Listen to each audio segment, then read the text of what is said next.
So, రీసెంట్‌గా 'మోక్ష island' hmm. చాలా బావుంది. థాంక్ నాకసలకి యూ. నేను మీ ఆ క్యారెక్టర్ చూసి అసలకి మీరేనా కాదా అని నేను కన్‌ఫ్యూజ్ అయ్యాను. నేను అందుకే అదే క్యారెక్టర్‌లో వచ్చా. అదే లుక్‌తో వచ్చా. అదే.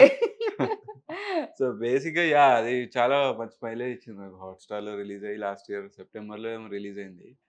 అండ్ ఆ క్యారెక్టర్ గూడా నాకు రావడం వన్ ఆఫ్ ది అంటే లక్కీ అనుకోవచ్చు. ఎందుకంటే నేనెళ్ళినప్పుడు మీరు మిగతా క్యారెక్టర్స్ అన్నీ చూసుంటే అందరూ సీనియర్ యాక్టర్స్ ఉన్నారు. యెస్. యెస్. ఆల్‌మోస్ట్ అందరూ సీనియర్ యాక్టర్సే. అది 3 ఇయర్స్ బ్యాక్ షూట్ అయింది. అప్పుడు నేను ఆడిషన్‌కెళ్ళినప్పుడు గూడా అంతమంది సీనియర్ యాక్టర్స్ ఉన్నారు. చూస్తే 'జియో 14 రీల్స్' అంత పెద్ద ప్రొడక్షన్ హౌస్. ఇదొక యూనిక్ క్యారెక్టరు అంటే నేనింక మనకు రాదులే అంటే సీనియర్ యాక్టర్స్ గదా! నోన్ యాక్టర్స్ కోసమే ఎళ్తారేమో అనుకున్నా. వాళ్ళు చెప్పడం గూడా అదే అన్నారు. అంటే ఈ క్యారెక్టర్‌కి వీఆర్ లుకింగ్ ఫర్ నాకు వేరే క్యారెక్టర్ కింద పిలిచారు సాఫ్ట్ క్యారెక్టర్‌కి. అంటే ఎళ్ళినప్పుడు ఇలా ఉంటది. కానీ ఒక క్యారెక్టర్ యూనిక్ ఉంది. అంటే లుక్ వైస్ నువ్వు సెట్ అవ్వవేమో అన్నారు. సరే ఆడిషన్ ఇచ్చేసి వెళ్తాను అని చెప్పి రిక్వెస్ట్ చేస్తే కో డైరెక్టర్ పైకి తీసుకెళ్ళి చేయండి ఏమన్నా ఒక మోనోలాగ్ చేయండి 1, 2 మినిట్స్‌ది. 30 మెంబర్స్ ఒక బోట్ మీరు నా ఇంట్రడక్షన్ చూస్తే 30 మెంబర్స్ ఒక బోట్‌లో ఉంటాం. హ్మ్. నేనొక్కడిని ఈత కొట్టుకుంటూ వెళ్తా. అవును. అందరూ ఎక్కేసి ఎళ్ళిపోతూ ఉంటే నేనొచ్చి ఈత కొట్టుకుంటూ ఎళ్లి చేయాలి. "నువ్వొకటి డిఫరెంట్‌గా కనిపియాలి ఏమన్నా చెయ్యు" అన్నారు.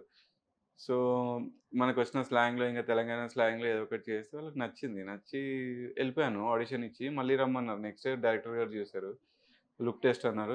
ఎళ్ళిన తర్వాత అప్పుడు చూసా సీనియర్ యాక్టర్స్ అప్పటివరకు నేమ్స్ ఇన్నా. హ్మ్. సుధా గారున్నారు, అజయ్ గారున్నారు, నందు ఉన్నారు అండ్ చాలా మందున్నారు. సో, ఇంతమందిలో మనకేమొస్తదిలే అని చెప్పి లుక్ అంతా ఏసారు. కాస్ట్యూమ్ ఏసారు, డిజైన్ చేసారు. చేసిన తర్వాత మళ్ళీ డైలాగ్స్ ఇవ్వట్లే నాకేం రోల్ చెప్పట్లే. నేను బ్లాంక్ ఎళ్తున్నా. ఏదో ఒకటి చెయ్యి చేసేస్తున్నా.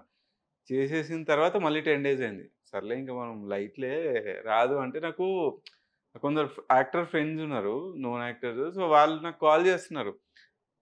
"అరే! నువ్వు ఇది చేస్తున్నావు కదా! కంగ్రాట్స్ అంటే నేనెందుకు చేస్తున్నా అంటే, నీ ఆడిషన్ వచ్చింది. నీ ఆడిషన్ నా ఆడిషన్ మీ దగ్గరికెందుకొచ్చిందంటే, వాళ్ళు ఇట్లా యాక్టర్స్ కోసం చూస్తున్నారు. ఇది చేసి పంపియమని నీ రిఫరెన్స్ టేపే పంపిస్తున్నారు అని చెప్పారు. ఓకే. ఫైన్‌లే నాకైతే ఏం రాలేదు అన్నా. సో, లక్కీలీ రేపు షూట్ అనంగా ఈరోజు టికెటేసిన తర్వాత ఫోను చేశారు. "నువ్వు కన్ఫర్మ్ అయ్యావు. అగ్రీమెంట్స్ పంపిస్తాను సైన్ చేయండి" అని. అట్లా టైం మారింది.